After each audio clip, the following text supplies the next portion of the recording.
guys! Welcome back to my channel, Travel Bag. Hi! So today pupunta kami ng Kuala Lumpur. So by the way, dito kami nakatira, nag-stay dito sa Malaysia, dito sa Ginting, Permai. Ayaw ko paano basahin yung basta dito sa Ginting Highlands. So ituturo ko sa inyo kung andito kayo sa Ginting Highlands, sa bundok or sa mountain. So turo ko sa inyo kung paano pupunta ng KL nang nakabas. Sige. From Ginting, Permai is magta-taxi ka papunta ng Premium Outlet. Tapos from Premium Outlet is may mga buses doon. So doon is kukuha ka ng ticket, may ticket doon. Ituturo ko sa inyo kung paano kumuha ng ticket doon. It's either sa machine or may counter na pwedeng kumuha ng ticket. So ang ticket will only cost like 10 ringgit, which is 10 ringgit is 10 BD or 10 BD, I mean 1 BD pala, 1 BD or like 150 pesos sa Pilipinas. So sige, papunta lang tayo sa outlet, sa Premium Outlet.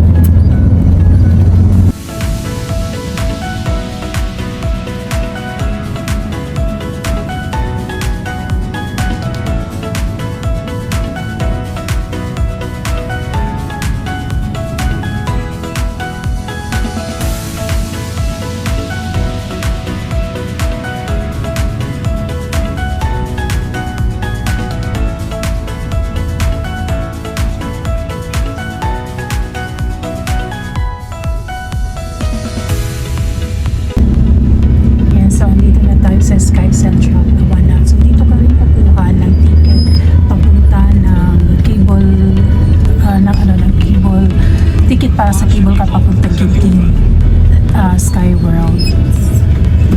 So dito yung bus station. Yan. So may mga buses dyan papuntang KL, Bentong at kung saan-saan pa. Dito na nga kami sa bus terminal at first ay kukuha muna kami ng ticket. So ito kung paano kukuha ng ticket. Ito siya. So dito yung machine. Pwede yung machine, pwede din yung sa counter. Tapos since dito kami laging kumukuha sa counter, so ito yung gagawin muna. So, of course, dito by ticket, tapos English, tapos ganyan. Tapos from dito kami sa Awana Ginting. So from where daw? Sa Awana Ginting, tapos papuntang KL Central. Tapos yung date, today yung date, ganoon. Tapos search mo yan. Ayan. So ito yung trip niya papunta doon. May mga like 12:30. So ito yung pinakamaaga. So since ngayon is almost 12:30 na. So ito yung kinuha namin. Yung yung fare niya is 10 ringgit. So nasa around 1 BD or 150 sa Pilipinas. So nangyari yan. Ito. Actually kumuha na kami ng ticket. So nangyari yan. So pipili ka ng seat mo. Ganyan 20. Dalawa kami. Ganon. So ganyan siya. So ito na siya. Magiging ganito na siya. Tapos so pwedeng bayaran dun sa yung credit card, bayaran mo ng credit card, tapos use proceed, tapos ito mo lang yan, click mo lang yan, tapos mo yung credit card dito, tapos yung ticket, tapos lalabas na dyan. Diba, nadali lang, tapos mura lang, diba madali lang, char, madali lang. So 1 hour na pala yung biyahe galing dito to KL. Tapos yung tawag nito, availability ng bus is every 30 minutes. So every 30 minutes may may bus papuntang KL, may punta dito ng KL. So sa dito is maraming mga buses din papuntang like Bentong. Iwan ko basta mayroon pa dito. So next time is pupunta kami ng Bentong. Sige, antayin muna namin yung bus namin. Yung bus namin papunta doon. Ito na siya.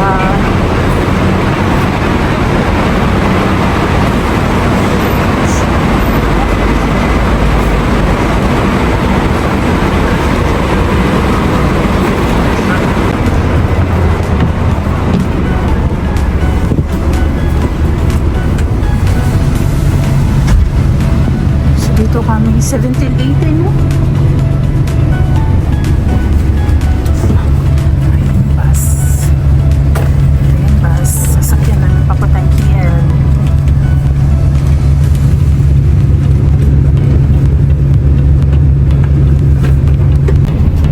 So maganda na ng bus dito is on time talaga siya alis. So katulad niyan, pupunta hindi pa lang pupunta. So sasakay lang. So kung lahat na nakasakay sa alas talaga alis agad yung bus, hindi yung mag-aantay pa or what. So diretso-diretso na yan. Kasi every 30 minutes kasi may available na bus. May time na tatlo lang kami yung pasahero. Pero ayun, umalis. Hindi na nag-antay. Tatlo lang ang pasahero. Pero umalis din. Hindi na nag-antay. Wala nang inaantay-antay pa. Napatumpit-tumpit pa. So ito palabas na ako ng bus din. Parang umula na ito.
Nakarating na po tayo sa KL Central. Ito po yung bus station dito. Oops. So, dito na po tayo sa bus KL Central bus station. At dito sa KL Central, meron din dito din yung train station, metro station. So, bigla kong naalala, naiwan ko pala yung Tachingo ko. Yung Tachingo, yun yung card na gagamitin mo para yung card para sa sa metro or sa train. Tapos itatap up mo lang yun. So kaso lang naiwan dito. So ang gagawin ngayon is bibili na lang siguro ako ng ticket na pang one day or yung coin or parang ano yun, yung token, ano, hindi ko alam. So yun lang yung gagawin namin. So dito na tayo sa KL Central.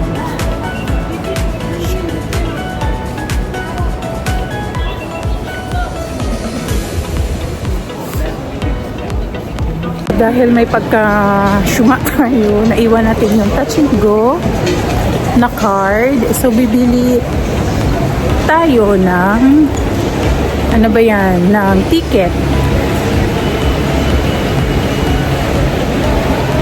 Yung ticket nila, so ito, English. Hindi ko alam kung yung kabisado. Ito daw. Tapos, teka lang daw. Asia Jaya. One way lang pala to. One way, one bank card. So, yun. So, pang one way lang pala to. So, ano ba yan?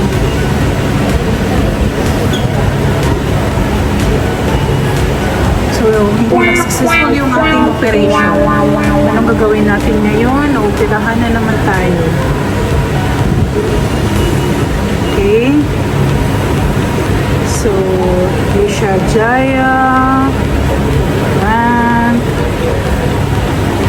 So, kasi ano lang kasi siya 2.7 ringgit. So, 2.7 ringgit is 2.7 ringgit.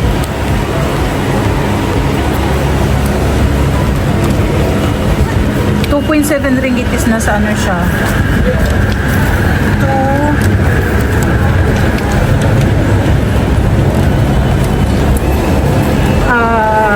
2.7 ringgit to 200 pesos, 270 pesos or 200 or like 30 pesos sa Pilipinas. Pero one way lang to siya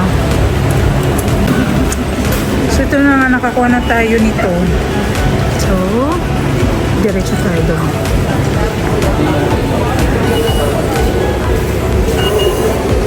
Ito na naman, di ko alam paano to ilagay. Ayun. So yun, nakapasok na tayo. So gagamitin din to palabas. Ito din yung gagamitin palabas. So itago natin, wag nating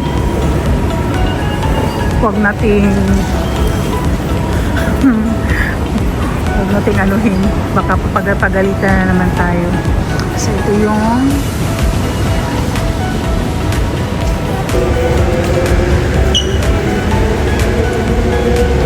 magkakantay lang muna tayo ng ating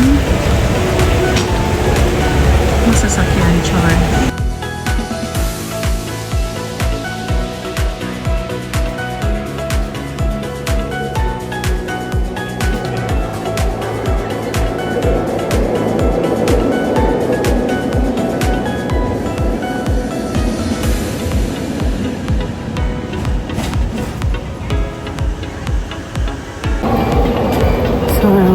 Dito na kami sa Asia Jaya.